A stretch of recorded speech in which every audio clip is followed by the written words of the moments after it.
other people. And he has set up his publishing company to do just that. But not only to do just that now, just more recently he started a program to help coach those people and to help them provide a business around or a ministry around their book. So, and I just love the program that he's doing. I coach within that program. I'm meeting people from all over the United States, and I'm sure all over the world pretty soon. And I'm just really proud to be part of the program. I'm proud to be the older part, the elder in there. Jeremy has taught me so much, and I just hope that I'm able to bless his business too. But so I would just like you to welcome Jeremy Brown, CEO of Throne Publishing.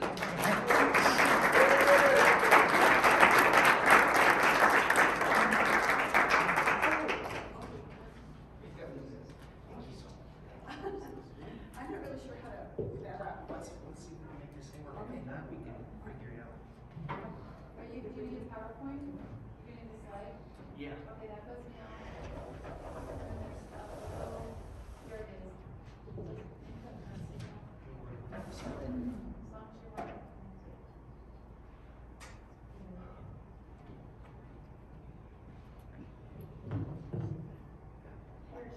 It's coming.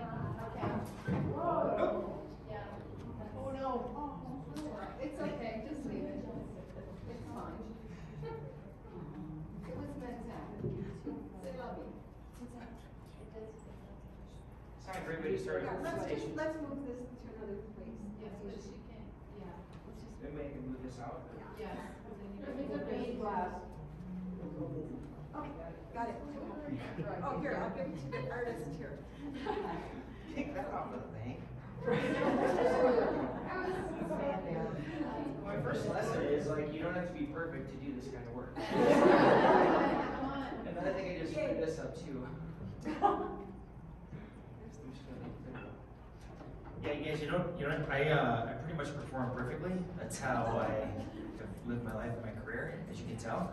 No, well, I really appreciate Chris letting me come and hang out with you guys for a little bit today. How much time do I have, Chris? Let's take until 2:30. What Yeah. time is it now? It's 1:30, 1:34. 1:30? Yeah.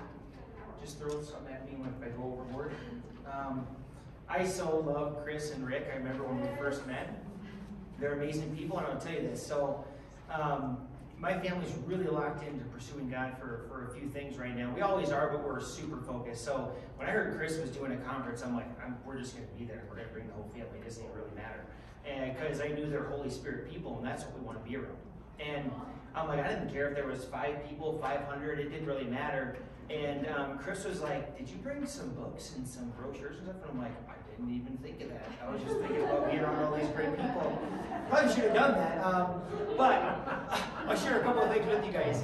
But I'm so honored to be here. I love Chris and Rick, everything that they do in this conference, and I'm sure it's just getting kicked off is going to leave all of us satisfied and happy and joyful and productive and all the things that we're seeking. So, we're talking about your book. And I want to first say that it's not about your book. So, any of y'all realize that when God calls us to do something, we're like, there's what I'm going to go do, and then he does all these other things? Somebody came up to me, and after working with authors, it's always like, what we get to do as you're writing and you're publishing your book is all these things, hindrances, challenges within you, around you, are going to come up, and you get to deal with those, and God just dangles this carrot called the book in front of you as the motivation to work through all that stuff. It's really the publishing business, right? And that's why my wife and I have been in this business now for 15 years. It's not about the books. It's about the process we get to walk through with people as they're going. So it's not about your book. It's really about all the transformation God wants to do in you and around you. It's about the advancement of your career, your business, your ministry, and the kingdom. And it's about the impact you're going to have. So I just want to encourage you that the work you're doing now, and it is work, right? We're passionate about it, but it's work. And we get to wrestle with the words and the outlines and all of that. And there's going to be an immediate ROI for you all. You will get an immediate ROI from doing your book. You're going to have book sales, your business is going to grow, you're going to get speaking, all the things that you want. And your kids as kids as kids are going to read this thing. That's the work you're doing right now. You'll have the immediate ROI. That's going to happen. That's the easiest part of the whole puzzle. The cool part is generations from now, after you and I are long gone, are going to say, man, crazy Uncle Scott and Lene, man, they were nuts. Can you believe it? This is who we are. It'll give them identity. When they read what Chris and Rick did, to say, this is what Grandma and Grandpa did that I didn't even know. This is the fabric I came from. That's why we do books, because they don't go away. Okay, the media is going to change. But these book things, this technology of a book is long lasting. Okay, so I want to share with you a little quick. This is my family.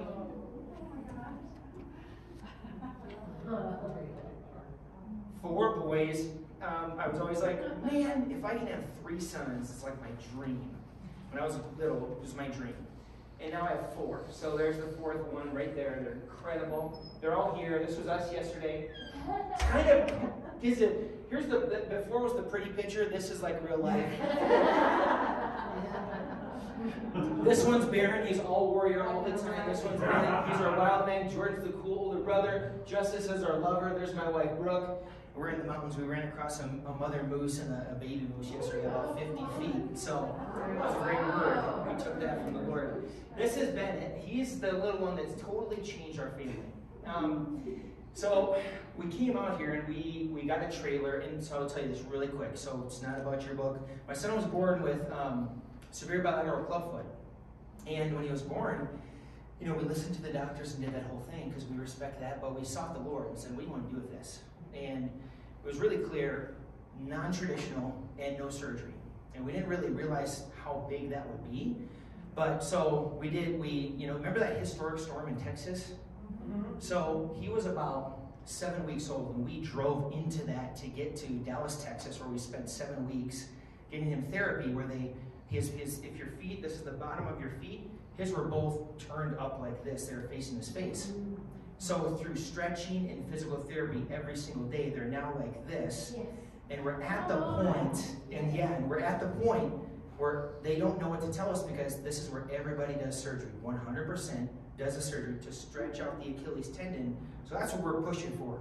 We know he will do what he says he was going to do. So we're like, phew. That's why Chris, Rick, Holy Spirit people, we're going. Whatever we got to do. We just decided like 2 weeks ago. But he's changed our whole family. So we had to move like that, to move down to Dallas, Texas for 7 weeks.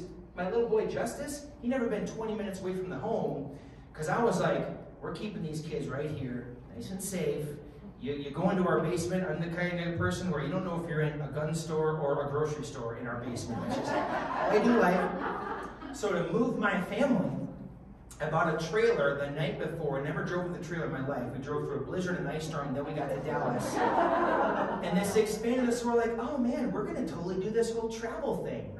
And the Lord just grew us significantly. Like, as we enjoy it, we love it. So here's this picture on the far left. We tried to find places where we can go eat that are like off grid a little bit. And so I'm like, here's this forest place, let's go there. We get there, and the hill is Bennett Hill. And we're like this, okay, there's the Lord speaking. And then here's Bennett. There's Baron and Justice. They wrestle him. You think, why did they wrestle the baby? Well, he loves this. And this is like what they do. So I wanted to give you a picture that describes our family life. This would basically be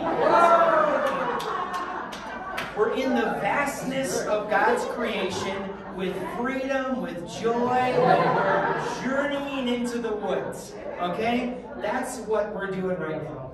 And so I give you a little bit of background on my family. Just really quickly, my company, I have 2 of them. One of them is called Storyway. And I'm getting a little winded because this altitude, I've never been up here before. And so, but really quickly, Storyway is where we teach writers how to basically build a business telling stories. And so, you know, what we started doing is I would interview somebody and make a book. And we started to say, let's interview you, make a legacy book for your family, entrepreneurs, and that. We teach writers how to build a business, full-time income with their skill of writing and their joy of writing.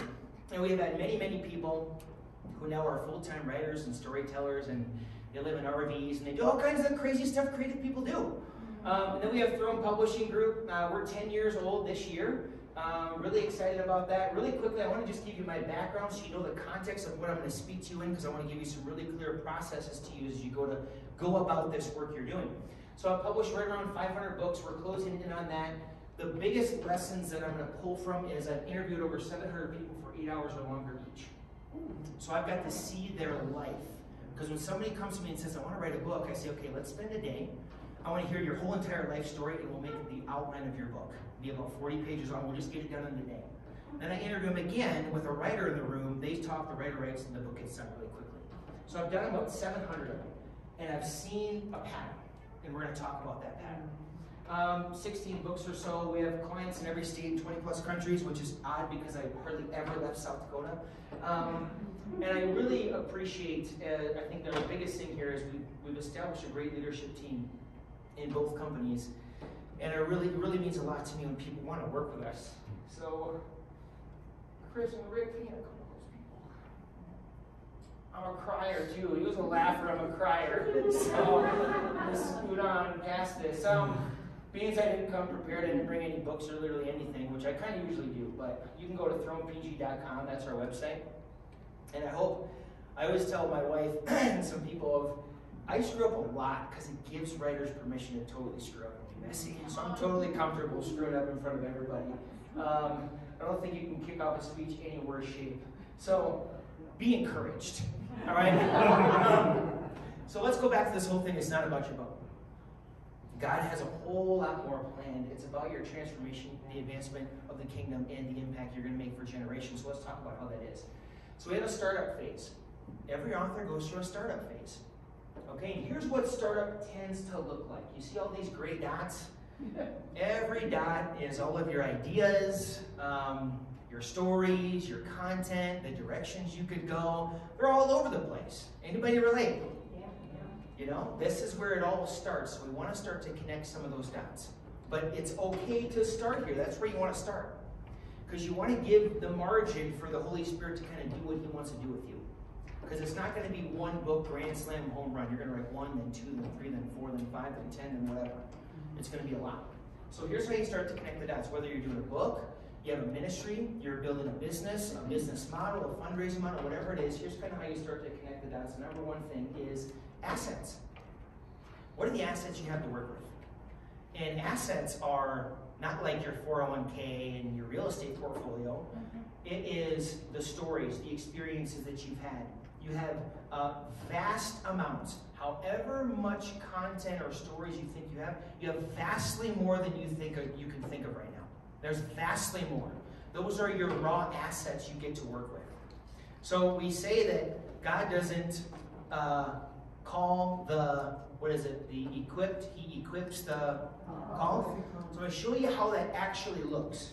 Because when I became a Christian, I'll share my testimony maybe really quick, but when I became a Christian, to me, post-Christian years of my life, I thought, man, if you're not good at a lot of things, you just become a Christian. Because from my perspective, I was like, these people can't even show up on time. They just say they're on missionary time. Somebody said that to me. I'm like, what are you talking about, missionary time? I couldn't believe it. But God will use all of that stuff. Okay, I don't think that way anymore. At all. BC, I did not like this kind of a group. I would not be here if God wouldn't have completely changed me in ways that I would have not asked Him to change me. If He'd have said, you're going to show up to this kind of a group and you're going to be so motivated by this stuff, you'll bring your family. I didn't even want a family before God. I didn't understand, why would I want more kids? I had one son, I'm good. I wasn't married. I didn't want any of that stuff. I didn't even desire it. Okay, so we'll come back to that. But those are your assets. It's all useful. He doesn't waste anything, including right back to your upbringing. Okay, then the second thing, goals. And there's two forms of this. There's your goals and your audience goals. What are your top 3 things that you need to make happen from this book? Now, here's the thing. I totally get it. You guys are motivated with ministry, with other people in mind. That's good. That's right. That's the way to do it. And you get to balance the business of it too. We get to be filled with the Spirit and following the Holy Spirit, and we get to build a business model or a ministry or whatever else that is around it. So what do you need to get out of the book to make it make a good sense for you? What's the ROI you want to get? And it's okay to declare these things. Like, I want to become a speaker. I want to go into wherever and do whatever. All those things, those are good. Know your goals. And then what are your audience's goals?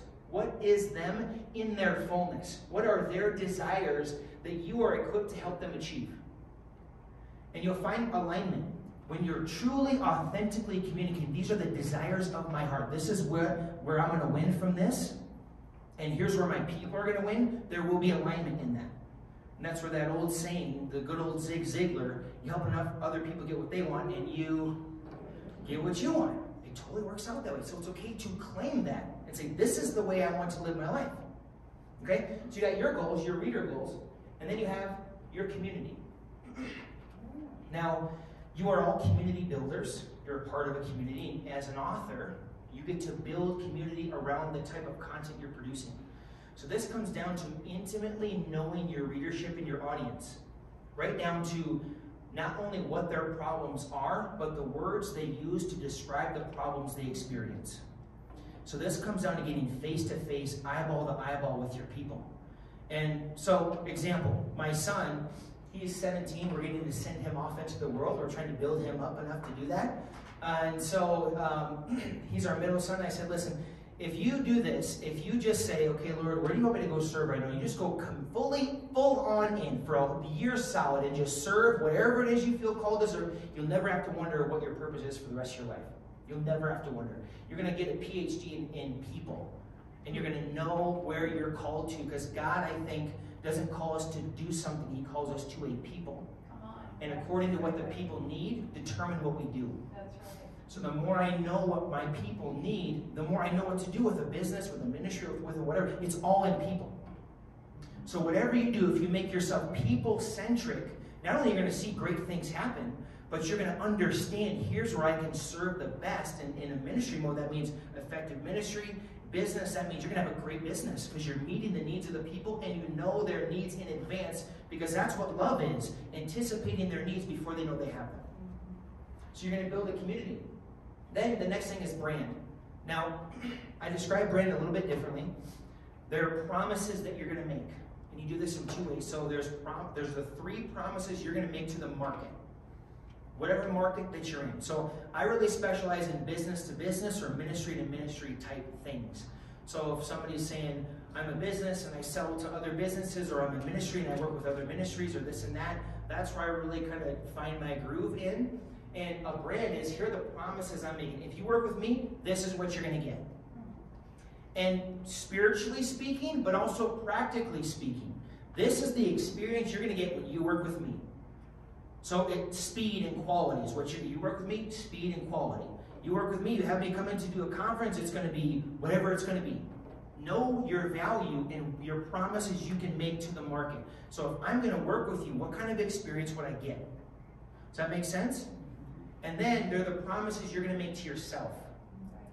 These are the ways I'm going to be with all people no matter what. So whatever those are, our 2 biggies are truth and honor. We only publish words that are true. We only publish words coming from people's experiences of like, hey, I know that mountain can be climbed because I actually climbed it. And when you're writing from areas you've actually done, you can not only speak with authority, but you can have compassion. Because somebody's going to say, you can't climb that mountain. And you won't go like, oh, yes, I can. You'll be like, I totally understand where you're at. Here, I want to share this with you. I didn't think that mountain could be climbed either. But here, I discovered these shoes that I needed for the particular kind of ground. And I carry this backpack because I can stop for lunch. You can have compassion for them and equip them. Right? So those are the promises, 3 promises you make to the market, and then the ones you're going to make to yourself. I will never not be this way. So if I have a bad situation, which we're dealing with a lot of people, we're going to have happen, right? Because we're all crazy in some kind of way. But here's how I'm going to be in all circumstances. That is what gives a business long-term stability, or a ministry, is this is the way I'm going to be no matter what. So because as I fulfill the promises to myself consistently and I maintain those, the promises to the market stay the same. So you have that's a brand in our world, and then your mission. I don't need to spend a lot of time here, right? Everybody here is on mission. That's why you're at this conference. That's why we're all here. I just try to sum it up in a 1-sentence summary. Here's what God's calling me to in this season. And it can change, right? That can change. So in this season, this is what's getting me out of bed in the morning. And when you have these lined up, it creates some momentum. You start to connect some of those dots. So if you're kind of figuring out where am I going to start with this whole deal, I just want to, everybody's got their own style. So you'll hear me talking, you'll hear other people, you'll go listen to a webinar, this and that, you'll hear all kinds of stuff. I think it's about selecting what you know works best for you. And here's what I always encourage people is we always make what we call a blueprint first before you start to write. It's like if you're going to build a building, you go and you build a blueprint first. Because it lets the workers and yourself know what the plan is. And you can be flexible, but you really know what that plan is. It'll save you thousands upon thousands of dollars in the publishing process if you make a blueprint first. Most people, and not saying this is the wrong way to do it, but if we start writing and we're walking, it's going to cost you a lot of money, even just in the editing phase. So a consideration would be creating that blueprint. Because imagine this, imagine you have a site on the top of that mountain, and you show up and you're like, okay, I'm going to build a building, and the workers are there, and all the materials are there, and they're going to be looking at you going, okay, what's the plan? And if you go, like, I'm going to kind of figure this out as we go. So let's do this first and that. It might work, but it's going to be a lot of energy. It's going to be a lot more money, all those kind of things, right? It's not going to really work. But if you showed up and said, ladies and gentlemen, here's the blueprint. Turn to page 2. This is what we're doing today. It's going to be a little more efficient of a process. So I'd encourage you to make a blueprint in advance. I'll be sitting around here. I can kind of share with you what some of those things are. But I'm also going to share with Chris, and I know we'll post this, I've got a whole webinar on how you make a blueprint. And I'll just give that to you guys before we leave here. Because it's really critical, I think, to start with a blueprint before you go and build the building. And it still can change. It definitely does change. But you got that thought process in advance. So now I want to share this with you. So I told you I've interviewed, a little over 700 people. And I started to, as we got into this, I never really got into this business. In fact, when God first saved me, I kind of threw publishing aside because I was like, okay, well, I became powerfully saved, and I was like, well, I'm just going to go do whatever God wants me to do. And so, long story short, I had a publishing company, and we had offices in South Dakota where I lived, in California, in Phoenix, and New York, and so I was, scooting around the country doing things like that, and thought I was living a great life, and my dream was to have a $1 billion CEO publish his or her book and travel the world in private jets with him. That was like my dream, my pinnacle. And really quick, found out one day my partner was embezzling money from the company. And so hundreds of thousands of dollars. So I lost all the money I had. I lost the business because I had to sell it to him. I sold it because I just wanted to get out. And then the girl I thought I was going to marry dumps me, and I couldn't get her back. So boom, and my identity was my manhood is equated to money, women, and business. That's the world I lived in. And all those went away quickly. And so I kind of realized, like, man, I really suck at life. Like, it's not just business. The whole thing, I'm not really great at, okay? And I went to a church in my hometown, and I went for about a year. I went to every service every week. They had about 6 services a week. And I just said, I'm just going to go all the time. And I picked up a book by John Eldredge called Fathered by God. A lot of you dudes have heard that. And Fathered by God, he has a chapter in there called Warrior. And I read that chapter every day for a year. I'm not very smart, so I got to do a lot of repetition. But it fed me that whole year. And I started to mentor young dudes, and not from like, I haven't figured out how to do it. I said, hey, listen, dude, you're a mess. So am I.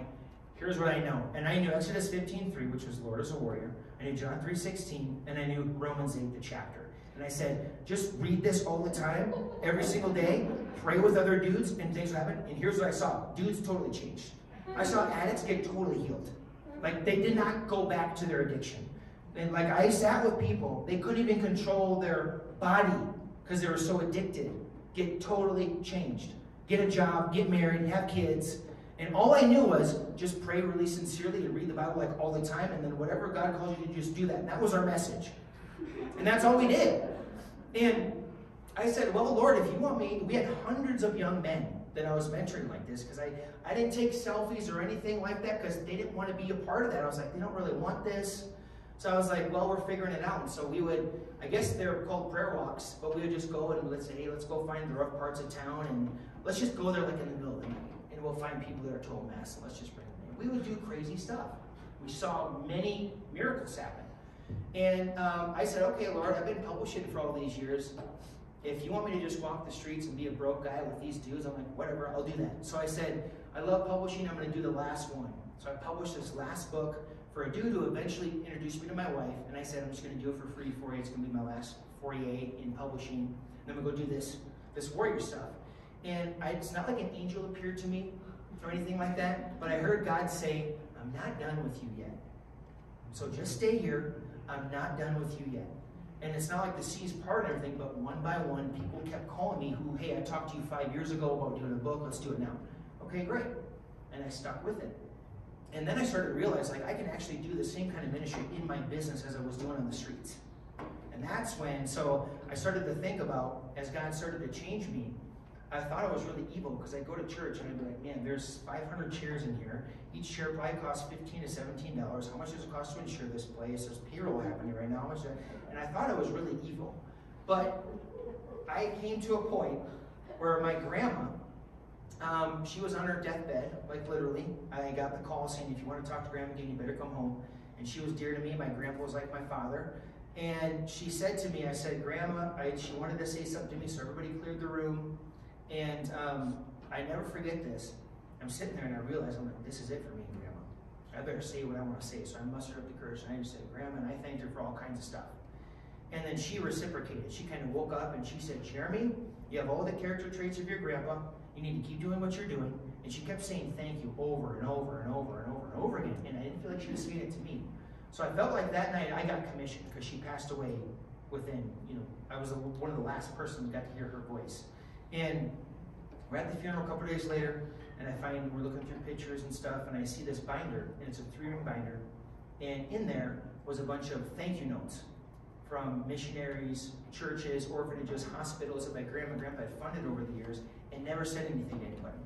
There's 3 binders like that. And I realized that's what she was talking about. And I was like, I love giving money away. I love raising money. I love doing all that. So we went full-fledged back into the business. So let's just build this into a big machine, whatever it needs to be, to do what we're called to do. And that was my paradigm shift of I can do just as much ministry in my business day to day with all of our people, all of our customers as we did walking the streets. Or both of them are just fine. We found out we could do both. And that really changed the game for me. And so I want to encourage you that as I started to go back into business with the Lord, He started to really show me some things about how all the experiences that we had, I wasn't trying to create something unique, but He started to show some of those things to me. And I think it's the same way with all of us. You think all these things that you have been doing up to this point may not be useful, but they are 100% useful. And there's way more that you have that you don't maybe give yourself credit for or haven't really realized, because it takes somebody else looking and going, Cindy, I don't know if you see this, but you see this area of your life? Tell me more about that, and it opens something up for you. And here's how we do it. So we call this thing Storyway process, but in this, there's something called the burn process. And here's what this is about. If you throw a bunch of materials into a fire, only the things of lasting value withstand the flames. You'll have diamonds, gold, and steel. And that's what we want to do with our story and our ideas, is you want to burn it to find the things of lasting value. The diamonds that display beauty through testimony, the steel that gives strength, and the gold that is valuable for other people. So they will pay money in exchange for it. And you all have these things, and they're all naturally in your life, but we've got to look into our lives to be able to see them and then to mine that out, to burn it all down, to get rid of all the stuff and find those valuable pieces. And here's what this looks like.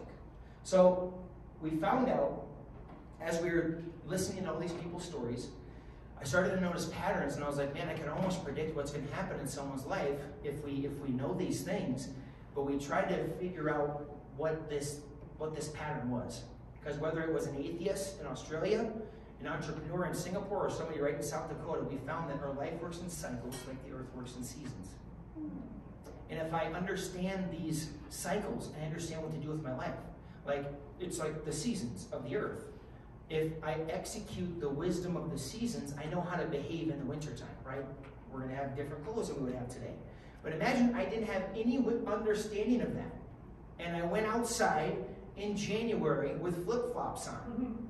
I'd be pretty cold, right? But think if I didn't understand this. I could go, man, what is the deal? Okay, I'm going to fix this. Bring up some heaters, let them follow me around on wheels, plug them into it. I could waste a lot of energy trying to solve the problem. I could also get mad at God, like, Lord, I am trying to disciple people, and my toes are purple. Why won't you help me here? Right? That could happen too. But if I understand the seasons, I know, okay, I shouldn't wear flip-flops in the winter. So let's talk about what this looks like. Because I want to share with you how to find your best stories, your best content, and then how to communicate them so they land with your readers, because that's what you really want. So there's the BURN process as an acronym, and the B stands for beginning. Every story, every event has a beginning. And that's obvious, but there's usually two types of beginnings. One is a loss and the other is a lead. And the loss is, this thing happened, I didn't ask for it, earn it, or deserve it, but here it is to visit upon me and I have to deal with it now. And my life will not be the same from this point forward. It's a loss. It's a betrayal. Betrayal can be defined as the loss of relationship with a person or a thing. This person was here and now they're not. I had this and now I don't. Or something I thought was true isn't true. And there's a loss and I get to deal with this. That's why Jesus and Judas is there. We all know the Last Supper. I'm going to paraphrase, but Jesus is hanging out, and boom, grabs the bread. Whoever eats this bread is going to betray me. Dips it, and then what does he do? Feeds it to Judas and says, hey, whatever you're going to do, just get it done. Hurry up, go. He did say that, but you know what I mean. Betrayal kicked off the path to the cross. That's the model. It happens with us too, so there's a loss. The other form of beginning is a leap. This is where, hey, there's a mountain I'm going to climb. And I intentionally decide with my own volition, I choose to move forward in this way. So I set myself up on a new path with my choice. Now, in B, the B is beginning, and then you have U, which is urgency. Now that this whole thing is kicked off, I've got some decisions to make. I got to do some stuff. So urgency is a deciding moment. You make a decision, whether you intentionally did it, you did it out of your volition, this is what I'm choosing to do, or you did it out of necessity. I don't know where I'm going, but I can't stay here anymore. That's a moment of urgency, right? And so you have these moments, and we call these acts of courage, because whether you choose to or whether you don't, there's still fear, anxiety, and the unknown. And they kind of mess us up a little bit. There's that urgency. And then the biggest part of these cycles is the refining part. We get refined in three ways. One is street lessons. These are lessons you learn in the streets that no man or woman has taught you, that you know, because I actually climbed that mountain. I actually did it. I was up there. Here's a picture of it. Street lessons. So that's the wisdom that you get. Solomon says wisdom is in the streets at the highest points of the city, shouting to the simple mind and inviting them to this banquet that you like into wisdom. It's out there, it's free, it's available, but like Kevin was saying, we got to risk and really get out there. You all have a lot of street lessons. If you have an experience, you got the lessons from it. Because God can deposit more wisdom in you in 7 days than we can in 70 years. So that's how I always know. There's for truth parts and truth and honor. Truth is, have you experienced something? And if we can unpack that, there's a whole bunch of stuff there. It's way more than a book. Then we have the second thing is street skills. These are the skill sets that you develop and acquire along the path. So there's street lessons and there's street skills. These are the things you learn how to do. And these are really kind of tricky because you don't always realize them. Because you're in the midst of the battle, in the fog of war, like you're doing it. And there's guys, everybody here, there are things that you do that are so natural and normal for you to do that you think everybody can do them, and they can't do those things. Or they don't want to do them. This is where businesses, ministries get unpacked naturally from our lives. This is where God does equip the called from what you have experienced, and He refined you to be able to do that. There's so much there that we look at and we unpack it, we just program it together. Okay, so there's the street skills. Now let me just give you one example of that really quick. Imagine you and I are thrown out in a helicopter on top of one of these mountains. We have absolutely no idea where we're going to get to, but we know we need to get back here. Now, two things are going to happen. We're going to make it back here, or we're going to die, right? A great reality. Those are kind of our options. Now imagine, I'm not a handyman. You can ask my wife. We have a ceiling fan in our living room. It's broke, and I just put a lamp up, okay? The lamp is still there. But if I see like a mountain lion, 100 feet that way, I'll have a little spear made in 30 seconds. Now here's the deal. If you were to ask me in the moment, how'd you make that spear right there? I wouldn't be able to tell you. I'm surviving. So now we're going to start running, right? But imagine we get here, 6 months down the road, we're sitting over here in the coffee shop, and you say, hey, Jeremy, remember when you made that spear? Yeah, I do. How did you do that? And we could uncover a way that I made that spear, and that can become whatever I want. I could leave it as a legacy for my kids. If you ever find yourself in the forest, here's how you make a spear. I can make a business out of making custom spears for other people, unlike anything they could find anywhere else because they didn't make it how I made it. Or I could build a manufacturing process and make thousands of spears every week. Whatever I feel like I need to do with that, whatever God calls me to do with that, but I had that experience, we made the spear, it's totally unique, and that's always the way it is with everybody's story. And we don't see it though. You can't see the picture when you're in the frame.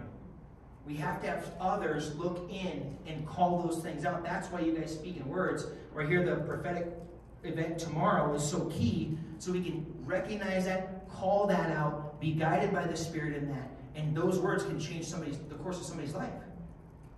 So there's street lessons, there's street skills. And the third one is divine appointments. The right word at the right time. And as we look back, we maybe didn't realize it in the moment, but we said, you know what, if I want to run into that person, I don't quite know what I would have done. And they deposit something in you. And that's for you to share. And then there's other divine appointments that show up in your life, and you're like, I don't know why, but I just want to help these people. And they're inconvenient, they're expensive maybe, they don't maybe always like you so much, but it's like God's given me a love for them. Those are signs for calling. There's people for you that when you focus on serving those people that you really just kind of, I love these people. I don't even know why, because they don't even really like me, I don't think, most of the time. Like the dudes, we were dealing with all kinds of stuff with those guys. I love them though. It untaps and lets you connect in so much, a reservoir of things that you can bring to the world by focusing on your people. So street lessons, street skills, divine appointments, and that brings us into the end in burn, which is newness. This is closure and finality. Something has been made new. Now I have been there, I've done that, I've walked it, I'm out, I was on the mountain, I'm here, I've processed what I've learned, and I can give it to you because I've done the work of thinking it through. The newness of it all. And we also call this fullness. There's fullness of the Spirit, there's an anointing, there's fullness of a skill set because you've walked it all out, and there's fullness of the experience where you can really, your words will have weight with people. Because I've been where you're at right now. I can really have empathy for you because I know what you're going through. And you're fully in your truth. So if you have a business, if you have a ministry you're raising money for, or whatever that is, you can really sit in, here's what we're doing, and it's fully 100%, every word is true, which makes your words powerful. Especially when you're writing, that's the stuff that's between the words that your readers are going to feel. That's newness. And when we have these little guys, then we can move forward. This is a cycle, and we're always in a cycle. We always have multiple of them going on. We're in the middle of one, we're starting one, we're coming out of one. And as we really take stock of these things, there's a lot that comes out of this. Okay, Chris, how am I doing with time? I don't have, you have my. Okay, oh yeah, I got your phone here. I also have Chris's phone, so. It's 2:07. It's 2:07. I have, how much? 20 more minutes. Oh, okay, super. So I'm going to share a story then.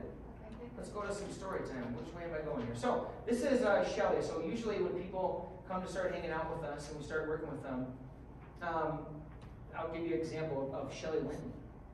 And she was where a lot of you may be at today. And Shelly had, this is what we basically hear every single one of our customers or authors say. I feel like God's calling me to someplace. I don't really know exactly what that looks like, but I know a book is part of it.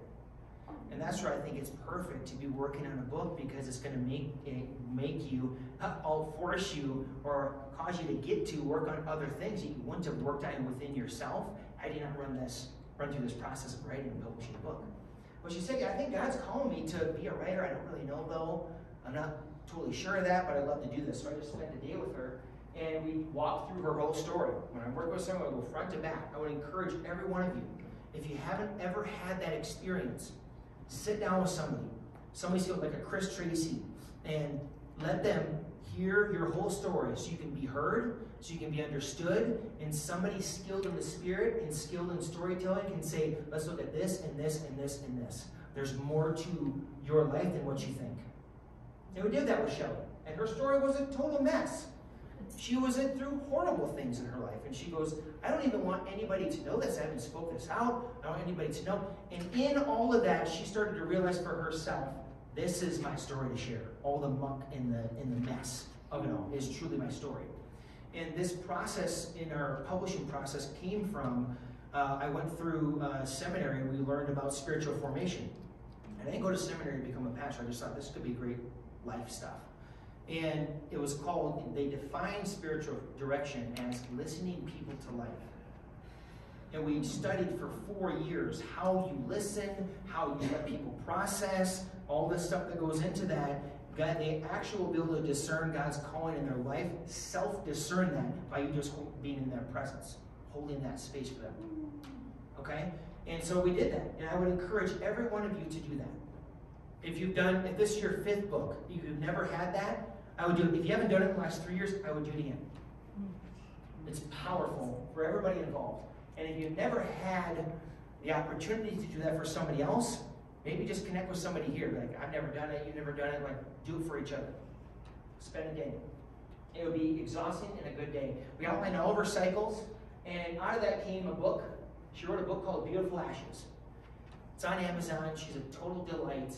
But here's where I want to share with you guys. It was way bigger than her book. That's Shelley sharing at a conference. She became a speaker. She launched a ministry. She quit her job of 20 plus years, which she never thought she would do. She left that job. She left it well, finished well, and she's doing ministry all over the place. This is part of her main message. This is her speaking at her book launch.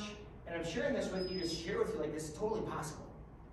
However you go about publishing your book, there's 1,000 ways to publish content today. However you go about doing it, this is 100% possible for everybody here. 100%. And she's having a great time. Everybody's buying her books. And she really, through the publishing process, she really carved out her message of, like, this is even her banner. She talks about banners. She really carved that out. And it really came forward through her writing process. And then she went through some of our training of how you can make a business as a writer, and she's publishing other people's ministry books. This is a guy named Kate Thompson. Anybody heard of Kate Thompson? Big, young ministry, worship guy, really great if you're looking for worship stuff. He published a book. She helped him with it from front to back. So now her impact is expanding with all the projects she's doing. And she started by going, I think I want to be a writer. I'm not totally sure. And I remember talking with her about how nervous she was about people at work are going to hear my story. And they're going to know this stuff. And it didn't go in depth. It was very relevant. It was a teaching book and all that. But she shared, this is where I'm coming from. And I really encourage everybody to do that, even if it's a nonfiction, share your story, even if it's a chapter or an intro, because it's going to connect with people in a unique way. Okay, so that was Shelley. So she started this way. Maybe some of you are starting that way too. And if God's calling you to write a book, if God's calling you to build a ministry, to build a business, you can do it. And I think if I were to give you a first step, I would say sit down with someone and let them process, let them catch your whole messy story. From here's the environment I was born in to all the way through, here's all the stuff. And it's not, they might not even be able to be prophetic in your life or anything, but you're just going to get it all out. And you're going to go, man, this little thing back here that I think was little, it actually is really big. And there's actually a lot there that I get to unpack and work on. And it'll help you understand more of your identity and who you are and how God made you. And it'll give you confidence to bring that message forward. Okay? So as we wrap up here, guys, remember it's not about your book. Your book is not about your book. And I want to point out a couple people in the audience. So of course, Chris and Rick. Chris, I believe, is working on a book right now, right? Which is amazing, which I'm very excited about. Rick and I together. Rick and you together. Beautiful. Even better.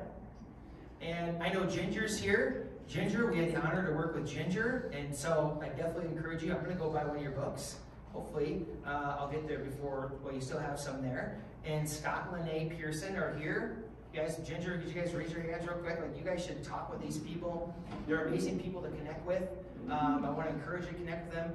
Chris and Rick and Ginger, Scott and Lene, amazing people with amazing stories coming out.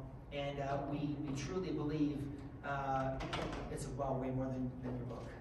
And we know that's for you guys. So I want to give you guys a shout out. I wanted to say too, if you have a question, I put up this website, thronepg.com/book, and I call them one-to-ones. You give me a question about your book, and I'll give you an answer. And we can usually save people, if it's a question about the mechanics of publishing, it can save you probably a couple $1,000s with whatever you're going through or struggling with. So if you have a challenge, if you can give a question, formulate one question, I can give you at least one answer. So we call them one-to-ones. That's probably maybe all I'm good for is one question. So I don't want to overcommit and over-promise to you guys. But I want to invite you to do that as being part of this conference. That's the website you can go to book a time with me. I don't know how much availability I have, but I want to make myself available to you on my calendar. And y'all, I want to say this as we leave. The last thing is, we're just going to shut this off, is the work you're doing for your book. I want to encourage you to remember you're going to get the ROI. Whatever it is that you're working on right now, whatever it is you need to make happen from this book, it's going to happen. And if it's financial piece of the end of things, authors struggle with that. How am I going to afford to pay for all this and that? I would say money is the easiest part of the equation. Money is really, really easy because you can count it. Like I can count how much I have or I don't have. It's really quantifiable, right? If you say to me, man, Jeremy, I want to publish this book, but I just don't know if I have the finances to do it. Great, well, let's see how short you are right now, and then we can solve that problem. But if you were to say to me, Jeremy, I want to publish this book, but I'm just a thief. Like, I really am a liar and a thief. So, can't really think about that. That's a bigger problem to solve. If you have a character issue, that's a problem. I'm trying to give you some perspective of money here. Money is the easiest problem to solve. You can count it. You can figure that out, okay? I want to encourage you in that. Nobody here struggles with character, right? So we don't do that. Those are hard, complex, expensive problems to solve. So money is not going to be a big thing for you guys, okay? So be encouraged. I'll be hanging around here for the rest of the day. Please be bold. Ask whatever questions you have. I'm available to you guys. And I want to thank you, Chris and Rick, again so much for letting me share with a little bit today. Thank you.